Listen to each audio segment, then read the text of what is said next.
Fitness Pro Mentor community, welcome to another episode of the Fitness Pro Mentors podcast. It is I, Brandon, and if you have not met me, I am the founder of Fitness Pro Mentors and a gym called Strata Internal Performance. And with Fitness Pro Mentors, I'm here to help personal trainers like you 2 to 3x their personal income with my amazing mentorship team. And boy, 2020 and 2021 has been amazing for us helping trainers just like you. If you were listening to this on YouTube or Spotify, please join the Fitness Pro Mentors Facebook group. I would absolutely love to check out all of our free content. We have amazing information up there, free trainings, podcasts, and amazing interviews with some of your favorite industry experts. Today, I am going solo.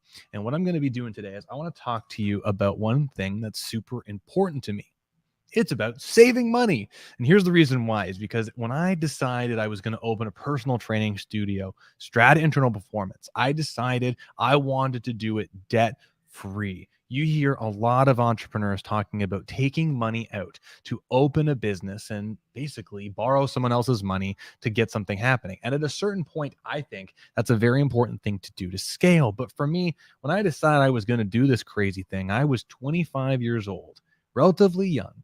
And I wanted to see, how could I make this happen? How could I save up the amount of money that I need to open the studio debt-free? So as soon as I open the gym, I will be in a position where I can start making money and saving toward my future and pay off any school debt I had or anything like that. So I'm going to talk about how I saved up $60,000 in 9 months by some of the mindsets and strategies and the key performance indicators that I'm going to talk about today with some really interesting slides. So please, if you're joining, you have any questions about how I open Strata Internal Performance, please let me know. There are so many different facets to this gym. But first and foremost, if you haven't heard of it, I got a gym in Newmarket, Ontario called Strata Internal Performance. Got an amazing team of full-time personal trainers. We have a high level of knowledge, in my opinion, and we've been studying muscles and physics through programs like the RTS program and MSS and other programs that you've heard of. I've created my own program called Post-Activation Potentiation. And all in all, we are a group of extremely nerdy personal trainers. And most of us are full-time, making enough money to buy houses, buy cars, and have the money we need in the future. But it didn't all start off like that. Like you, many personal trainers, I was quote unquote a smarty pants, and I felt stuck. I was pissed. I was irritated because I really wanted to get to that next level, but I felt like I wasn't making the money that I deserved. I've invested so much money into becoming an incredible trainer, and I wasn't getting anywhere. So let's talk about how we open Strata and make this a more practical training for you today. First and foremost, if you haven't heard this before, if I said, hey, how do you get wealthy? There are really 2 ways to become wealthy. One is to increase how much money you're making. That's a no-brainer. And second is to decrease expenses. So before I jumped into saving money for Strata, I positioned myself in a place that I reduced all of my expenses. I was only spending $500 a month on rent for a 1,000 square foot studio that I was renting, like a home, with my fiance, girlfriend at the time, my wife, Katie.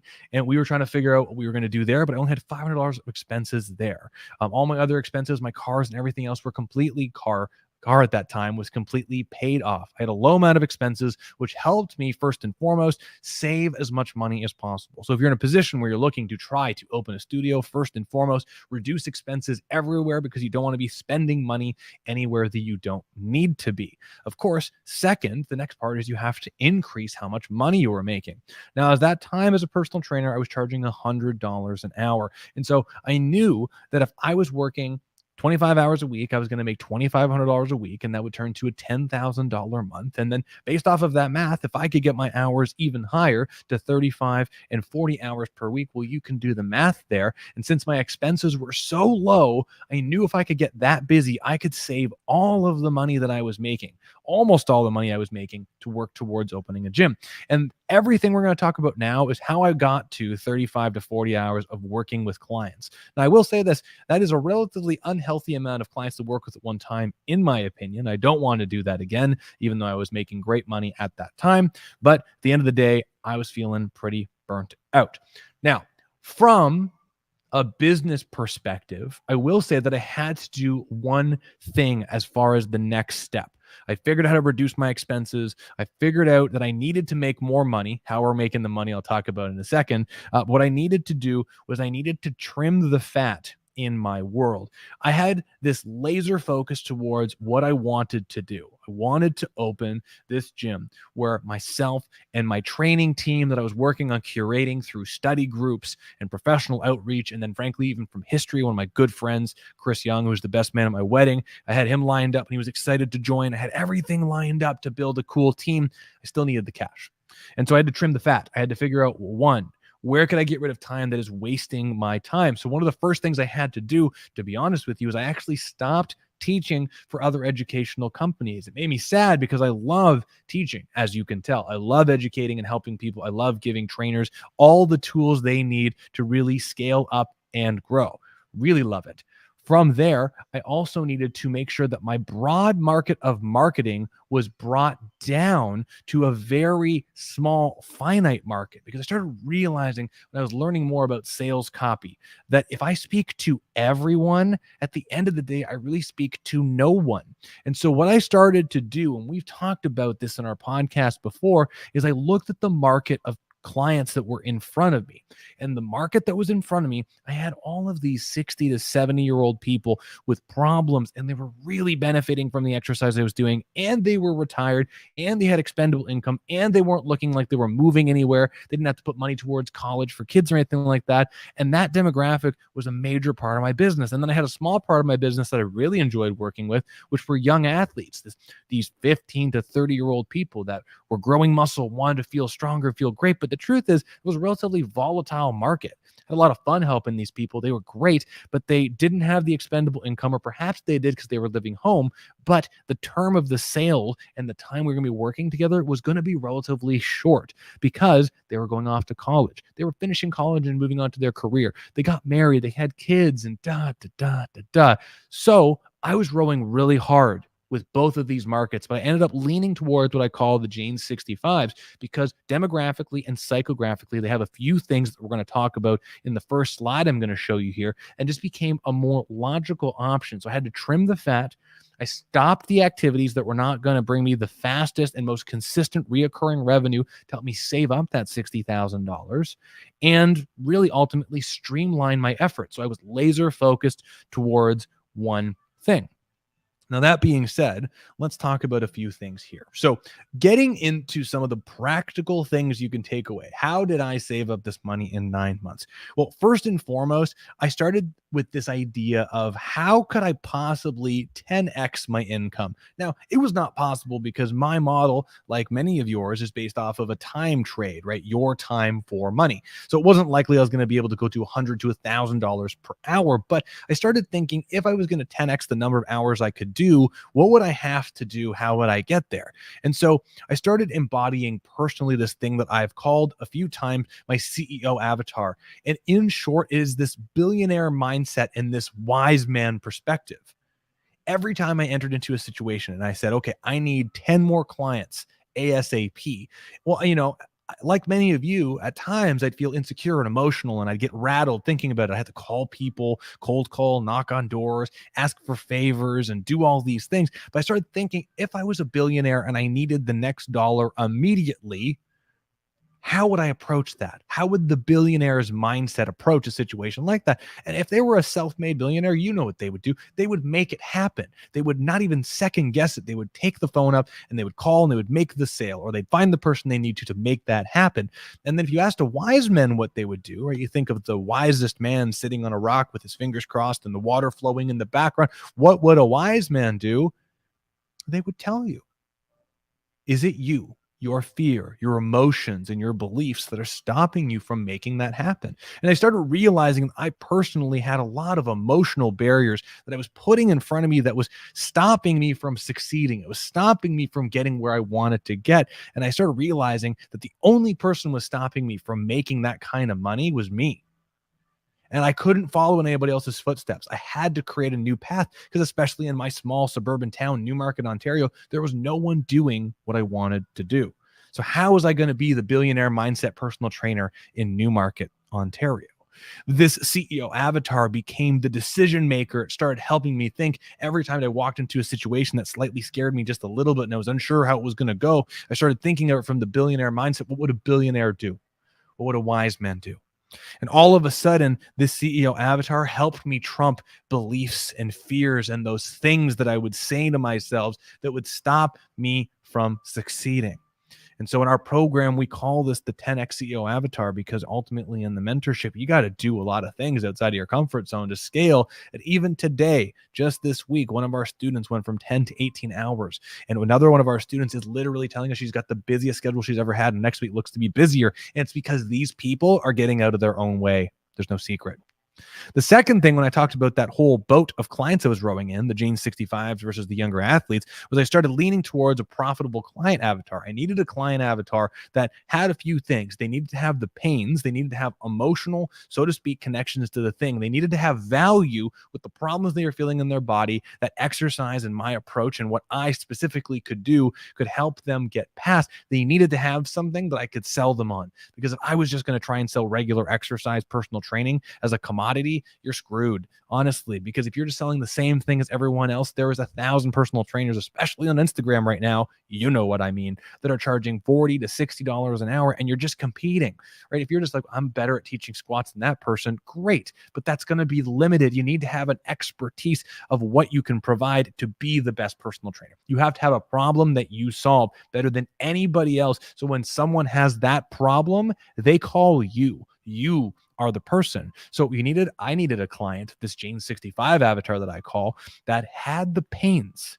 We also needed the market to be a growing market. If the market you are chasing is a small, secluded market that does not have the expandability that you need it to be to all of a sudden thinking about 10xing your business, you're never going to get there. You need that growing market. Here's an example, right? If you say, I'm going to work with women who want to lose weight with ketogenic dieting, that's a fine market, because there are women who are looking for weight loss goals, and you have a specific niche of keto, which is a very popular market thing. You could absolutely make that a viable market. But if you say, I am going to work with barbell powerlifting athletes, that's a cool market, but really small. And frankly, I think a shrinking market, because the competitive powerlifting scene, at least as I can tell at this time, is not as prevalent as it was a decade ago, even 20 years before that. So are you choosing a market that's growing? So my Jane 65s are all people that have chronic material joint issues like osteoarthritis and other disease conditions that are not going anywhere and do need to have stronger skeletal muscle, so that way they can continue to function at a high level. And frankly, the whole idea that exercise is medicine, they're a great market. They also your market needs to have the resources. There are a ton of young athletes with Oshkosh ladders that could absolutely benefit from work like yours. But the truth is, do they have the resources to spend $150 on an hour like you, even $100 at the conservative time in 2015, 2014, when I was charging this? And in most cases, they might have parents that'll spend it, but they won't spend that kind of money for a full year. They won't spend $5,000 a year or $10,000 a year on you. That's pretty much the most amount of money. Plus, they want an iPhone more than they want to spend money on you, unless they're going to be going for a high level of athletics. However, these Jane 65s, a lot of them are retired and financially stable, have worked with a financial planner, have people in their world that have helped them become stable financially, and they're not afraid to invest in themselves, because they know that their life is short, and the stronger they can be, the better that they're going to be. And is it a scalable market? This is the thing. Baby boomer demographic, they're getting older, and frankly, I hate saying this, have some problems. So here's the thing. Does your current market, and this is what helped me get to this point, was I realized the market I was focusing on needed to have a pain that I could be an expert at, needed to be a growing market, needed to be a resourceable market, and also needed to be scalable. So if I brought other trainers on the team, that we could all have a product and help to serve them. And this turned into how I changed all of the messaging to draw the people in. I needed to make sure that regardless if I was some sort of neuromuscular, whatever I wanted to call myself, it doesn't matter, that from a personal training perspective, I was having clear messaging as far as how exercise could help change these people's lives. You have all heard of features and benefits if you studied business at all, right? Features is what something has. The benefits is what something does. But truthfully, your messaging has to come down to the meaning. What does it mean to work with you? We want the features and the benefits to mean something, right? People don't care that you have the most advanced thingy technique special bobber. What they want to know is, how is it going to change their life? How is it going to impact them? So the messaging has to be all about that. It needs to be clear that you have the right service to the right person at the right time at the right price. And all of that is important. Now, here's the thing that's important as we jump into the next slide, right? The right person at the right time. Time and person, because truthfully, sales cycles, some people may not necessarily be ready to purchase right now, but they need to catch your messaging, hear it, relate it, and it needs to be abundantly clear who you help. So when they are ready to make a purchase or when they have a problem they need solved, that you are the right person at the right time. You need to be the right person at the right time. So this turned into me reverse engineering my business. I needed to think about key performance indicators, my numbers, my metrics. You guys have all heard of this before, right? From a key performance indicator perspective, what numbers that I need to care about the most? Now, this is a very, very, very simplified KPI, but it's a very interesting thing that has been helpful for my students and I was using this a lot at the beginning of 2014 when I was saving this money up. You have, from a marketing and advertising perspective, two types of traffic. You have inbound traffic and outbound traffic, right? Inbound traffic are the types of clients, referrals, right? People coming to you saying, Brandon, I heard you're great. I want to work with you. I want you to solve my problem. Inbound leads are how most personal trainers build their business.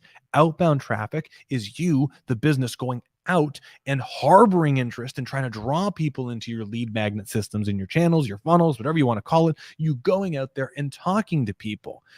Here's the thing. Inbound traffic is a much higher quality lead. Outbound traffic takes a little bit more work. You got to get out there and get in front of people. So here's a perfect example of some KPIs I was dealing with in 2014 when I was starting to do this. If I had 10 people reach out to me saying that they were interested and I got on the phone with them and I could take 10 of those people and I could book 9 sales meetings, 9 out of 10 people would show up. Great. Now, from those 9 sales meetings, I would close 8 out of 9 of them. So that means that my connection to conversion ratio, that I like to call it, was 10 to 8. For every 10 people I talked to, I sold 8. This is inbound marketing. These are people who said they were interested in what I was doing. So this is the thing. If you are getting referrals, your job to bring them in is to make sure that you don't mess it up from a sales perspective, because they are hot, high quality leads. They've vetted your service by talking to people. They know how much you cost in most cases. They've seen your website. They've heard about your product. They've experienced it secondhand or third hand from someone they know in their world. You should have no problem selling people who are said, I am interested in what you do. And this is where that ratio 10 to 8 is so much higher. Outbound marketing, numbers aren't so exciting, but very important. If you look at outbound marketing, right, 10 connections would lead to 5 sales meetings. And from the 5 sales meetings, I would convert 2 to clients, which means that the connection conversion ratio was only 10 to 2. Ew, right? So we got 10 to 8 versus 10 to 2. Now, here's the thing. Inbound traffic, referrals, people saying, I heard you're great. I want to buy your stuff. Those wells will only run so deep. You only have so many people in your immediate connection saying great things about you. Now, as your business scales and grows, this will grow and grow and grow. But truth is, you can't ask for referrals every single month. You can't ask for your friends and family to say, hey, could you refer someone to come see me? But here's the thing with outbound marketing, and this is the number you have to get really, really good at, is this is scalable beyond belief. It is scalable based off of your time and eventually your resources, because you're only going to get so many inbound leads. And if you try really, really hard, you're only going to get so many. Outbound, you can go and talk to thousands of people. And this is what I did, because I started to realize, okay, if I'm working 40 hours a week, I have the potential of making $4,000 a week. So I got to bring my hours up as high as possible so I can save all that money and then get the business making some money. So that way I don't have to work these crazy hours, because even $4,000 is nice. I don't think anybody should be working that kind of crazy hours. So I knew that if I needed, for example, 16 clients, right? It is very clear that if I needed 16 clients, that I was going to have to go talk to 80 people to get those 16 clients. Is that right? That is right. I think it's right. We're going to go with that for right now. 80. Yeah, exactly. No, Yes. You got to talk to 80 people to get 16 clients, which is really, really good. It's not that bad at all. And then that makes the math so much easier. Now, even if my ratio was way, way off and every 10 people I only converted one, that makes the number that much easier. So this is the thing is, even if you know you have to talk to 1,000 people to get 10 clients, but if you know that talking to 1,000 people gets you 10 clients and those 10 clients bring you $25,000 of annual revenue, 1,000 people sounds scary. But what if I told you that 1,000 conversations was going to give you 25 grand? That is a totally, totally different experience. Totally different. I love it. And this is the thing, is that in reality, this is what you need to be doing. You need to be doing this math. These two KPIs alone revolutionized my perspective because I started realizing that I was only going to get so many inbound people, even if I could convert them at a really high level. I needed to get in front of more people. And so this leads to what I call in the mentorship, the money now versus money later curve, is I started realizing that money now referrals and inbound traffic, there were some interesting things I could do to get spikes in my business really quickly, a promotion, referral ask, to bring revenue in very, very quickly. And you need to take care of this low-hanging fruit. Over time, if you start getting the right pillars in your business dialed in, we'll talk about a couple examples here in a second, you end up getting this money later curve where you start making connections with people in your community. Here's an example. If you make it to go a goal that every month you're going to connect with 2 local professionals, and at the end of the year, you've talked to 24 local professionals like chiropractors, physiotherapists, and whatnot, and you put a high amount of energy into those, if those 24 people even refer you one person a year, that creates this snowball of money later effect where you might do a bunch of work and you might down here get very, very low amount of revenue in the finding zero resurrection category, but over time it might build up and up and up and up. So you're making more and more and more and more money with high quality inbound traffic. You have to build the outreach strategies now to talk to a bunch of new people to get more inbound leads. So that's where you get that nice hyperbolic curve. Over time, your efforts now start to pay more dividends in the future. Reality, this is exactly what I did to help me get that $60,000 in 9 months. Is I started focusing on one, what money now strategies can I do to try and bring more people in immediately when that well is tapped? What can I do to leverage my outbound strategies to bring more people in? Now, the question really becomes when we're talking about outbound is, what can you do to be seen by more people? And what can you do to talk to more people to get that higher level conversion? There are so many things that you can do. Frankly, if I just paused as an exercise and I said, if you needed to talk to 100 people tomorrow, what could you do? What could you do? Well, honestly, one of my favorite things to do is to call chiropractors and yoga studio owners and offer to do a free lunch and learn for their patrons, because that's an easy way to get in front of 10, 15, 20, sometimes 30 people. If you could even call a local business like an attorney's office or an engineer's office, people who can afford your services, who have your avatar, your client avatar, your profitable client avatar, you could do a lunch and learn there for them as well too. So this is the whole thing with creating like a highly equitable marketing plan, is that you need a series of money now activities to help spike interest. Referrals, resurrections, promotions, giveaways, doesn't really matter. Things to draw people in right now that are going to get people higher quality in front of you. And in fact, in our Fitness Pro Mentors Facebook group, we even have a way with money now, how to make an extra 1 to 4K on social media alone using lead magnet strategies and conversation strategies. Then outbound, you need to have some outbound tactics to reach out to more people, like presentations, like building a strong network, like going to other communities and chambers of commerces and Facebook groups and having outbound conversations, starting random conversations with people and just talking to people. Because if you start to realize the numbers and the magic of, if I talk to 10 people, I will get 2 clients. If I talk to 80 people, I will end up with 16 clients. And that 16 clients is going to bring me X number of dollars. Everything becomes so much easier.